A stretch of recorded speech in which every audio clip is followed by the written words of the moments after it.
Hello there and welcome. I am Nimo and today's folktale is about Fatuma and her wicked mother-in-law. Once upon a time, there lived a young and virtuous woman named Fatuma. She was known far and wide for her beauty and kindness. Fatuma's life was filled with joy and love when she married the man of her dreams, Juma. Juma was a handsome, kind-hearted and loving husband who treated Fatuma very nicely. After their marriage, Juma and Fatuma went to start their own family in Juma's ancestral land.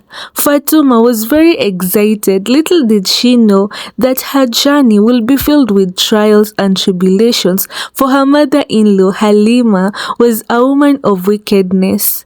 From the moment Fatuma stepped into her marital home, she sensed an air of hostility and resentment that came from her mother-in-law. Halima's heart was consumed by jealousy and a thirst for power as she feared losing control over her son and the household. With every passing day, Halima's wickedness grew and she devised numerous schemes to make Fatuma's life a living nightmare. Halima started spreading false rumors claiming that Fatuma was a very lazy woman who did not even perform house chores in the homestead. These false rumors made the women in the village dislike Fatuma, and none of the women wanted to associate with her.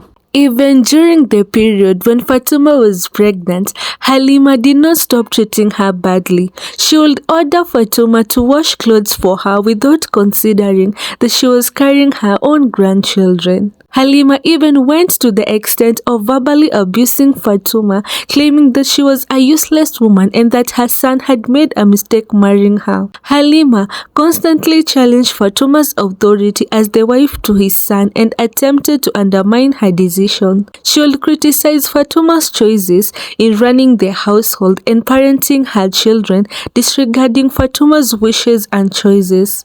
She even tried to turn the children against Fatuma, telling them stories of how evil their mother was.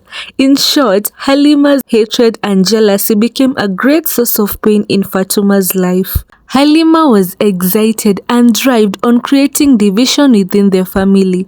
She would spread false rumors and gossip, pitting Fatuma against her husband Juma and poisoning their marital bond with doubt and suspicion. This one afternoon, as Fatuma was busy sleeping in the house because she had completed all her household chores, Halima saw an opportunity to destroy her marriage to her son.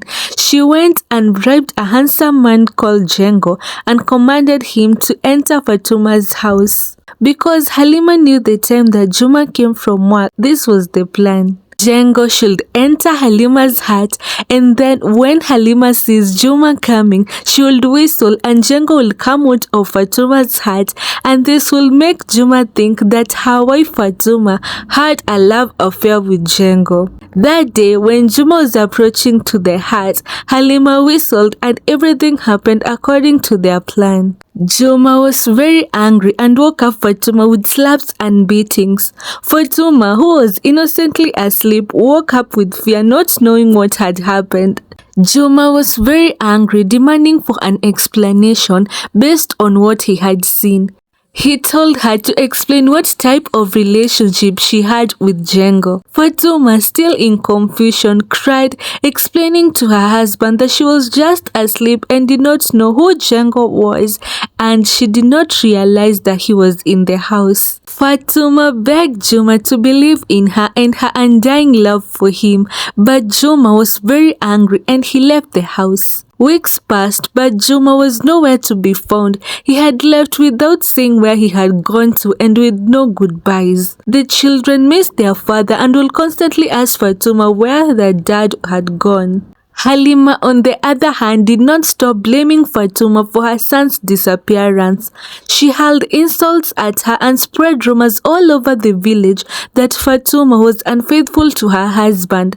Fatuma became the most hated woman in the village, whom people lost respect for. One day, as Fatuma was crying, for her world was only filled with wickedness, she saw Juma coming back home. Tears of sadness transformed into joy as she saw the face of her husband. Juma hugged her wife, promising never to leave her again.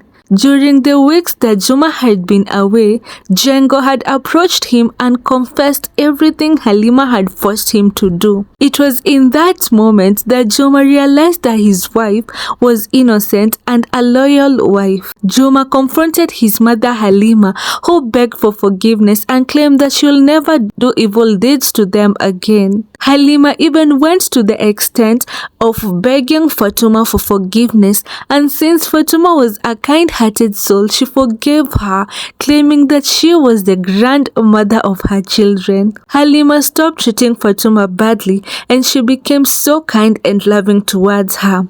The homestead, which was always in chaos, turned into a peaceful homestead full of love. Fatuma and Juma fell into Halima's trap, thinking that she was now a changed and kind-hearted soul. However, this was not the case because Halima had devised a bigger plan to eliminate Fatuma out of the picture. And Halima's act of kindness was just so that she would get closer to Fatuma. One day, Fatuma decided to prepare a special meal to celebrate her husband's return. She spent hours in the kitchen meticulously crafting a delicious feast with love and care. Little did she know that her wicked mother-in-law Halima saw this as an opportunity to inflict harm. As Fatuma served the meal she had lovingly prepared to every individual in the house, Halima discreetly added a poisonous spice to Fatuma's plates. As the family gathered around the table, filled with excitement as they ate Fatuma's food, Halima watched Fatuma eating with a twisted satisfaction, fully believing that her wicked plan was about to unfold. However, fate had other plans. Unknown to Halima, Juma had accidentally switched his plate with Fatuma's plate.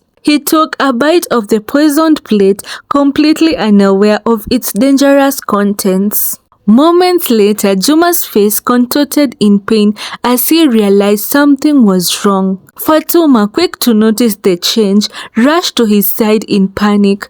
It now became clear to Halima that Juma, his son, had consumed the poisoned food meant for Fatuma. Fatuma tried to give her husband herbs to save him, but it was just too late. The poison was too strong and Juma did not make it.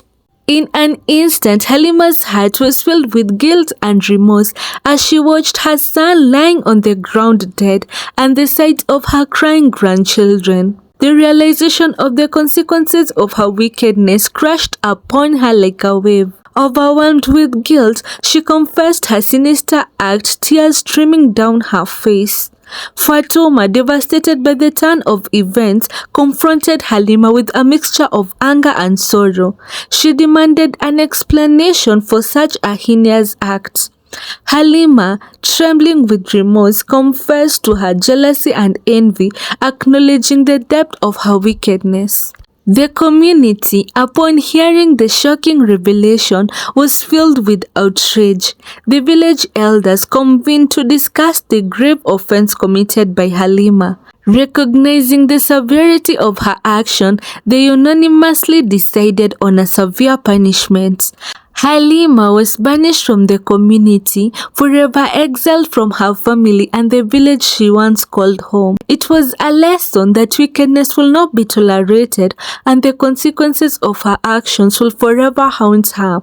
Fatuma, devastated by the loss of her beloved husband, mourned his passing while finding solace in the support of the community.